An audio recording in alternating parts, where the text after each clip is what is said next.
ஆழ்துளை கிணறு தோண்டும் வேலையாட்கள் வந்து ஒரு நாளைக்கு 22 அடி தோண்டுறாங்க.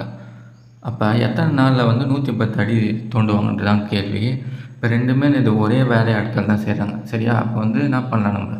இந்த மாதிரி இது வந்து ஒரு நாளைக்கு 22 அடி. அப்போ 2 நாளைக்கு என்னது? 2 நாளைக்கு 44 அடி ஆச்சா?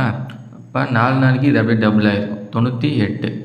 அப்புறம் இன்னும் எவ்வளோ தேவை? இன்னும் 22 அடி தானே தேவை. இன்னும் ஒரு நாள் செஞ்சால் நான் இது கூட 22 ஆட் பண்ணால் ஆகிடும். இங்கே ஒரு நாள் ஆட் பண்ணிங்க. இப்போ 5 நாளைக்கு 110 அடி வந்து முடிச்சுட்ருப்பாங்க. ஆன்சர் வந்து 5. நீங்கள் இந்த மாதிரி டேரெக்டாகவும் போடலாம். எப்படி இங்கே வந்து இதை 5ஆல் பெருக்குனா 110 ஆகிடுமா? அப்போ இங்கே 5ஆல் பெருக்குங்க. அப்போ 5 வந்து 110, 5 நாளில் 110. அப்படின்னா நாட்கள் ஃபார்முலா இருக்கு இல்லையா?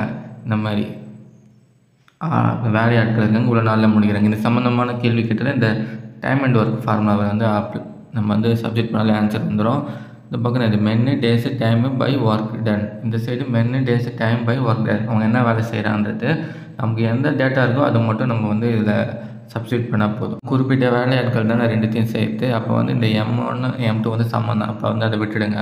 ஏன்னா சேம் நம்பர் தான் போகும், அது கேன்சல் ஆகிடும். அதுக்கப்புறம் ஒரு நாளில் வந்து எவ்வளோ ஒர்க்கு டன், ஒரு நாளில் 22 முடிக்கிறாங்க. அப்போ 110 முடிக்கிறதுக்கு எத்தனை நாள் ஆகும்? இதுதான் வந்து கேள்வி. இந்த டி மட்டும் இங்கே சப்ஸ்டியூட் பண்ணுங்க. டைம் தான் கேள்வியில் அதை விட்டுருங்க. எக்ஸ் மட்டும் இந்த பக்கம் வச்சுட்டு மாற்றிட்டு இந்த பக்கம் கொண்டு போனால் இந்த மாதிரி கிடைக்குமா?